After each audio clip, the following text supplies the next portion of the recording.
Pero itong issue po talaga ng ABS-CBN franchise, isang issue po yan na unang-una ay nasa primary and exclusive jurisdiction ng Kongreso. Ibig sabihin, wala pong kahit sino makapagbibigay ng franchise sa ABS-CBN kung hindi Kongreso lamang.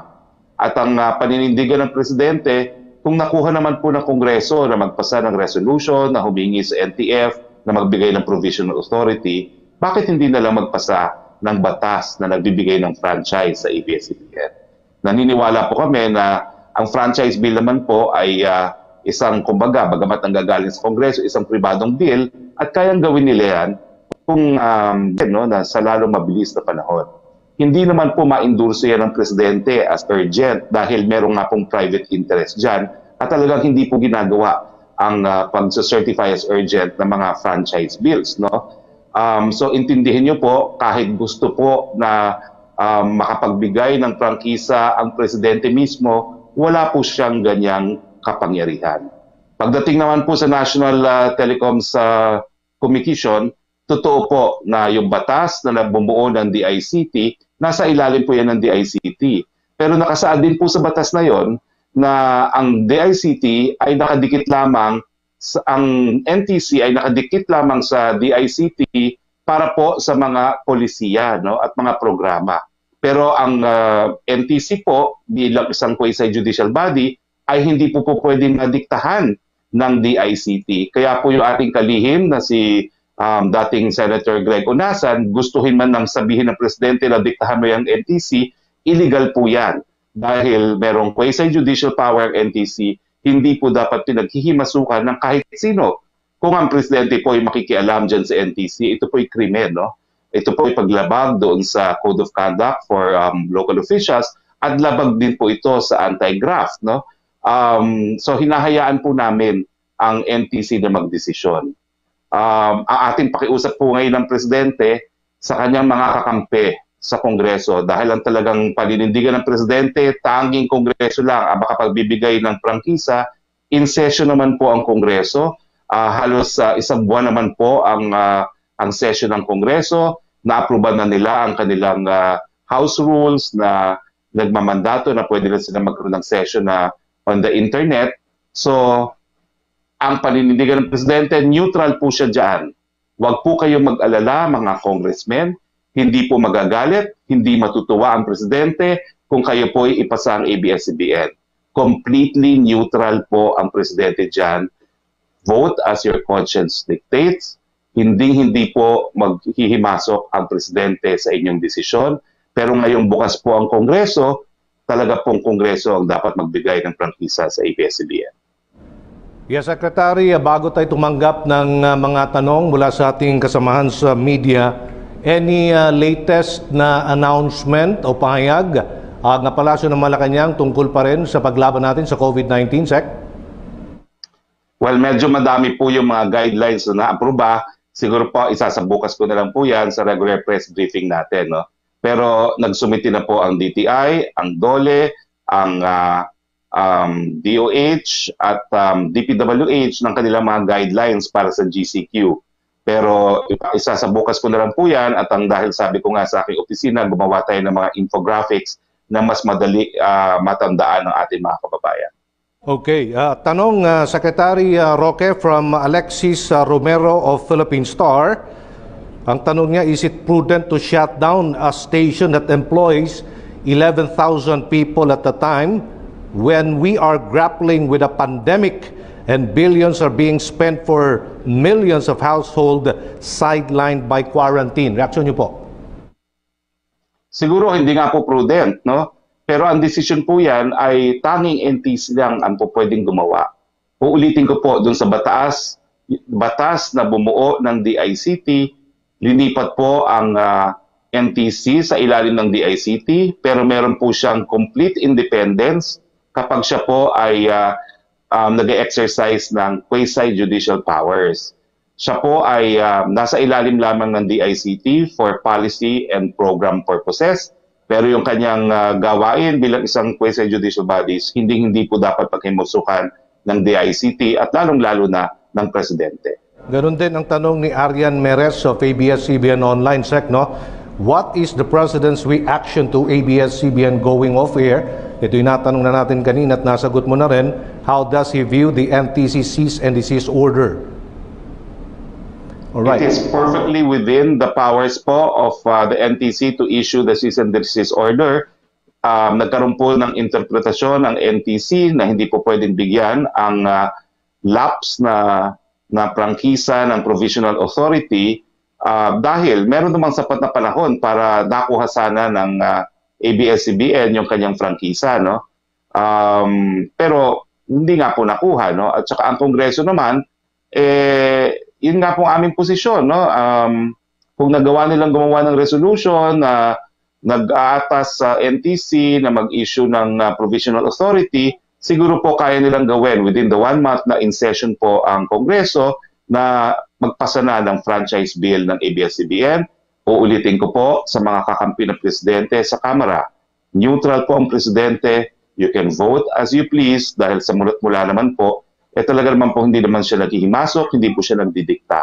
Nung una po, meron talagang sama ng loob ang Presidente na kinimkim.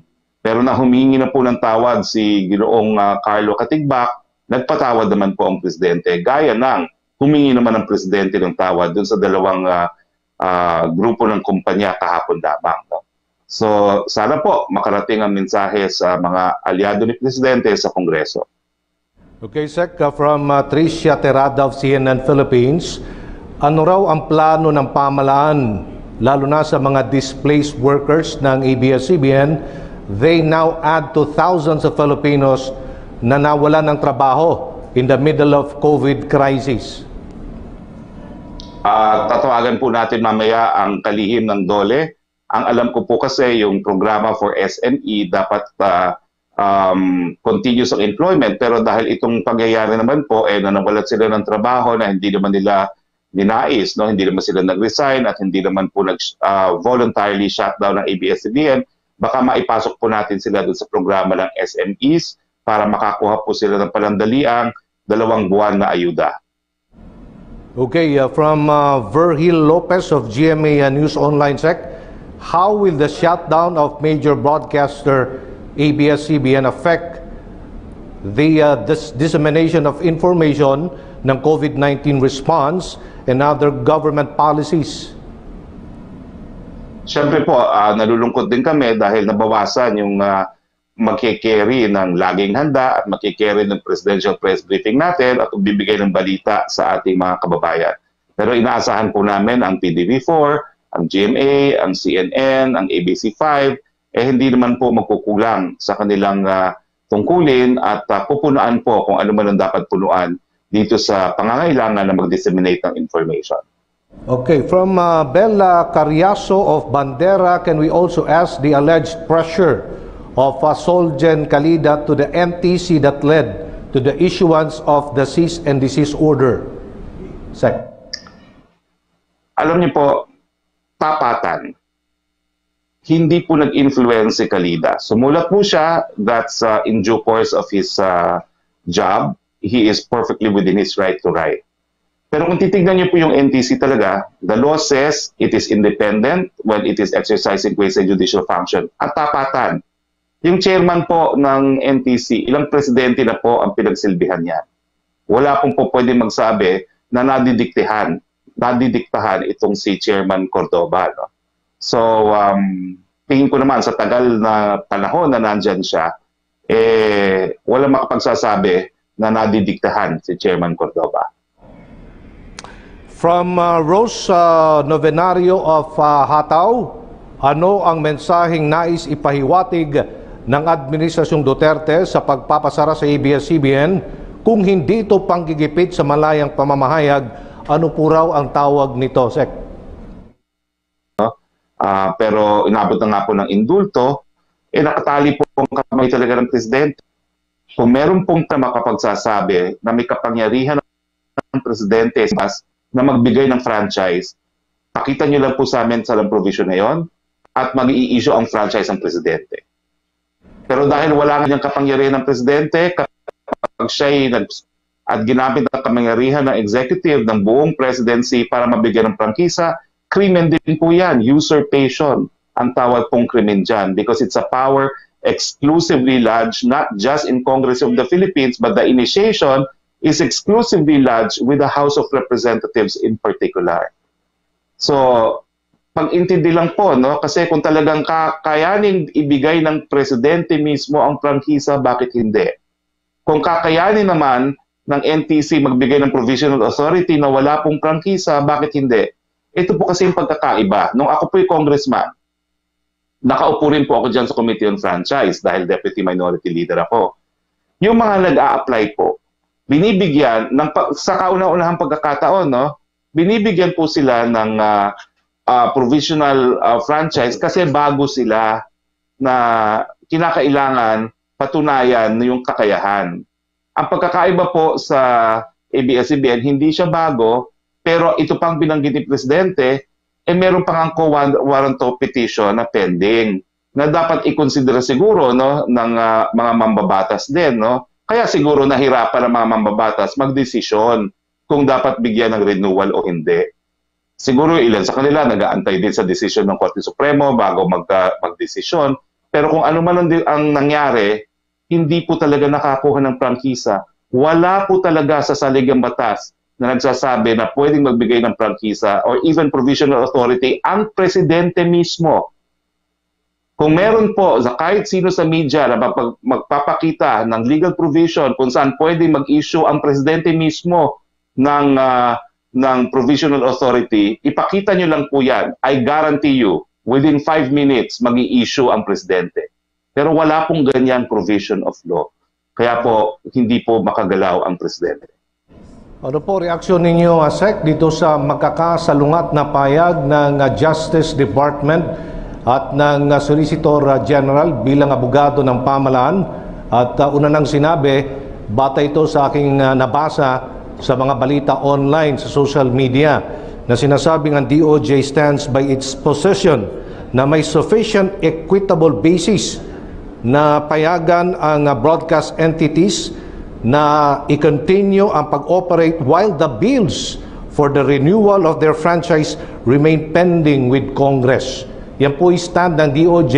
Iba naman ang stand ni Solgen Calida na una nang sinabi ni Solgen Calida, warned the NTC against granting ABS-CBN a provisional permit.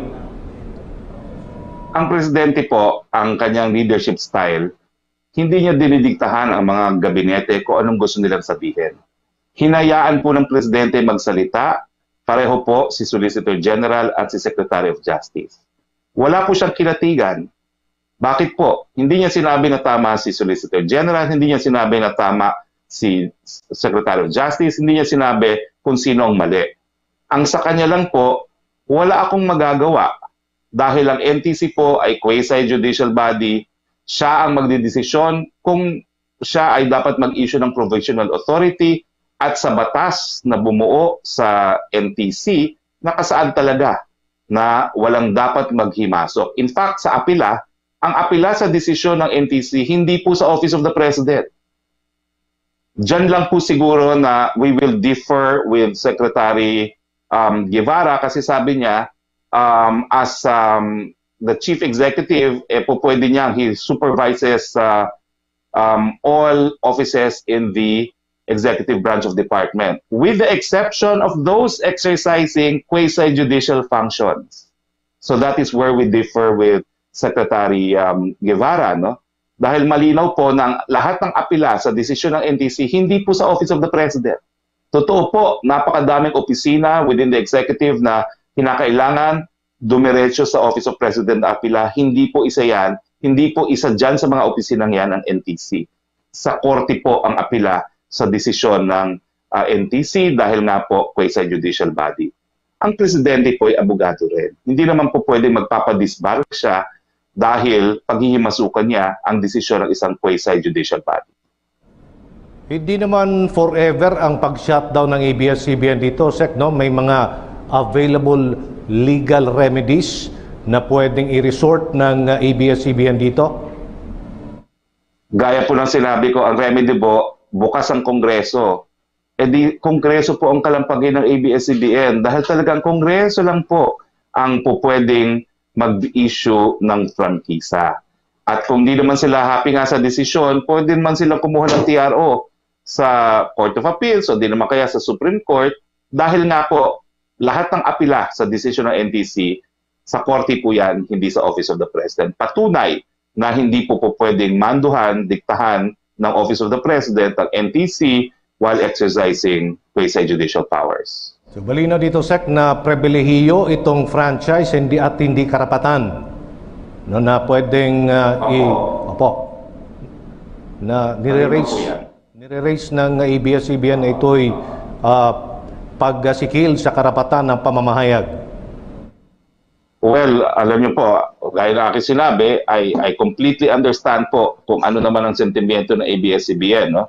Pero alam po nila yan na bilang isang pribilehiyo, ang broadcast, kinakailangan nila ng prangkisa. At ang tanong nga, bakit naman pagbibintangan ng presidente sumusupil ng karapatan, ayan naman po ang Kongreso bukas. So, dalhin po nila ang kanilang reklamo doon sa Kongreso dahil Kongreso po talaga ang tanging may kapangyarihan magbigay ng prangkisa. Uulitin ko po, kung ang presidente nagbibigay ng pabuya para sa gamot sa COVID-19, para doon sa magbibigay ng impormasyon sa korupsyon, ang pabuya po na ibibigay ng presidente, kung sino man ang papakita na pwedeng magbigay ng provisional authority o di naman kayo ng prangkisa, ang presidente mismo, ipakita niyo po sa amin. And in 5 minutes, meron po kayong prangkisa or provisional authority. Pero sa pagkakaalam po namin, walang ganyang provision ng kahit anong batas. Okay, Sec, last question na lang. Bago ang final message ninyo, marami nagtatanong sa ating mga kababayan, pagkatapos ng May 15 or before May 15, pupunta na ba tayo sa general community quarantine? Lalong-lalo na sa Metro Manila na marami po ditong naiipit na gusto nang umuwi sa kanilang mga bayan, syudad at munisipalidad outside Metro Manila. Secretary Roque.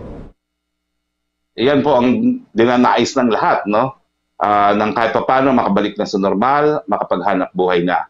Pero siyensya po ang magbibigay ng desisyon. Ang desisyon po, yung pagbilis ng pagkalat ng gamot at yung kapasidad na magbigay ng critical care doon sa mga magkakasakit at yung estado ng ating ekonomiya.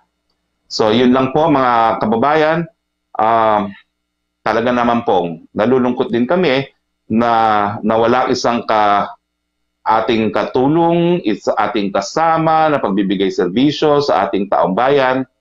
Pero ulitin ko po, kung kahit sino na makapagsasabi na kaya ng presidente magbigay ng provisional authority o di naman kaya ng franchise, pakita niyo po sa amin at gagalaw naman po ang presidente. Sa aming pagkakaalam, tanging Kongreso lang po ang pwede magbigay ng prangkisa at tanging NTC lang po ang pwede magbigay ng provisional authority kung ito po ay sang-ayon sa batas. The law may be harsh, but such is the law, dura lex, sed lex.